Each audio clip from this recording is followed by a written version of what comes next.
میں جلدی جلدی آفس سے گھر آیا اور اماں کو کھانے کا کہہ کر وضو کرنے چلا گیا۔ مغرب کا وقت ختم ہونے والا تھا۔ جیسے تیسے وضو کیا اور نیت باندھ لی۔ دوران نماز بار بار اپنے گیلے چہرے کو اپنی کھلی آستینوں سے صاف کرتا رہتا۔ رکوع میں جاتے ہی خیال آیا اماں کی دوائی لانا تو بھول ہی گیا۔ اوہ، واپسی پر بچوں کی فیس کے لیے پیسے بھی ATM سے نکالنے تھے۔ پھر سجدہ کیا تو وہاں بھی گھریلو ذمہ داریاں ایک ایک کر کے یاد آنے لگیں۔ تھکاوٹ کی وجہ سے نماز میں نیند کے جھٹکے آنے لگے۔ بس پھر کیا تھا، سجدے میں جاتے ہی نیند کا جھونکا سا آ گیا۔ غنودگی طاری ہو گئی۔ نیند میں ایک عجیب سا منظر دیکھا۔ لوگوں کا ہجوم، ہر کوئی یہاں وہاں بھاگ رہا تھا۔ کچھ لوگ کاغذ تقسیم کر رہے تھے۔ میرے پاس آ کر بھی کاغذ تھما دیا گیا جس پر میرا نام لکھا تھا۔ پوچھنے پر بتایا گیا یہ تمہارا اعمال نامہ ہے، اب جا کر وہاں سامنے جمع کروا دو جہاں باقی سب جمع کروا رہے ہیں۔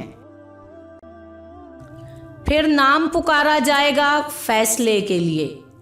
میں نے بھی جا کر کاغذ جمع کروا دیے اور لائن میں واپس آ گیا اور اپنے نام کے پکارے جانے کا انتظار کرنے لگا۔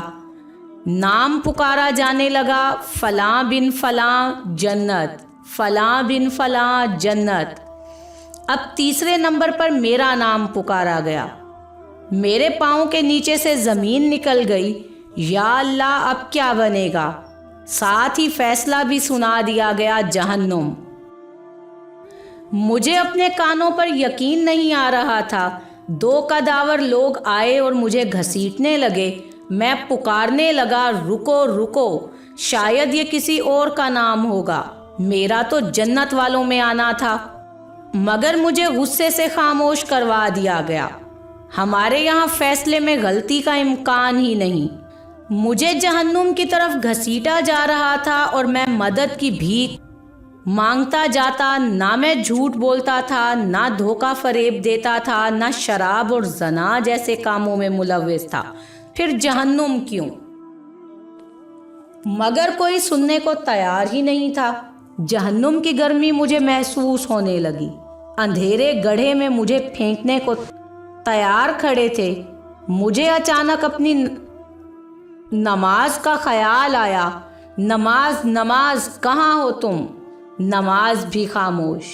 جہنم کی آگ کے شعلے مجھ سے لپٹنے کو بے چین ہو رہے تھے اور مجھے جہنم میں دھکا دے دیا گیا۔ مجھے جیسے ہی دھکا دیا، ایک سفید بزرگ نے میرا ہاتھ تھام لیا اور مجھے کھینچتے ہوئے جہنم سے باہر نکالا۔ میں ڈر سے کانپ رہا تھا۔ پوچھنے لگا، آپ کون ہیں اور مجھے کیوں بچایا؟ کہنے لگے، میں تمہاری نماز ہوں۔ میں غصے سے چلایا، اب آ رہے ہو جب مجھے جہنم میں ڈالنے لے جایا جا رہا تھا؟ اگر عین وقت پر تم نہ آتے تو میں تو چلا گیا تھا نا جہنم میں، پہلے نہیں آ سکتے تھے تم۔ بزرگ کہنے لگے، جیسے تم مجھے تاخیر سے پڑھتے تھے، کبھی وقت پر نہیں پڑھا، ویسے ہی میں نے بھی تاخیر کی اور تاخیر سے ہی آیا ہوں۔ کبھی تم نے مجھے وقت پر پڑھا ہی نہیں تو میں وقت پر کیسے آتا؟ میری اکھڑی اکھڑی سانس اب بحال ہونے لگی تھی۔ میری ماں نے مجھے سجدے میں ہلایا تو میری آنکھ کھلی۔ بیٹا، خیر تو ہے نا؟ تم نماز نماز پکار رہے تھے سجدے میں۔ میں حیرت سے خود کو ٹٹولنے لگا کہ میں زندہ ہوں، پسینے سے شرابور۔ ماں کے ہاتھوں کو والہانہ انداز میں چومنے لگا، اللہ کا شکر ادا کرنے لگا جیسے مجھے دوبارہ زندگی ملی ہو، اور میں نے پختہ ارادہ کر لیا کہ آئندہ کبھی نماز میں سستی نہیں کروں گا۔ اب میں جہاں کہیں بھی جاتا ہوں تو وہاں بھی نماز کی فکر رہتی ہے۔ کان ہر وقت اذان سننے کو تیار رہتے ہیں۔ اب میں لیٹ نہیں ہونا چاہتا نماز میں، چاہے دنیا کے کسی بھی کونے میں کیوں نہ ہوں، کتنا ہی مصروف کیوں نہ ہوں، زمین یہاں سے وہاں ہی کیوں نہ کر دی جائے، بس یہ یاد رکھنا، نماز اپنے وقت پر ادا کرنا کبھی نہ بھولنا۔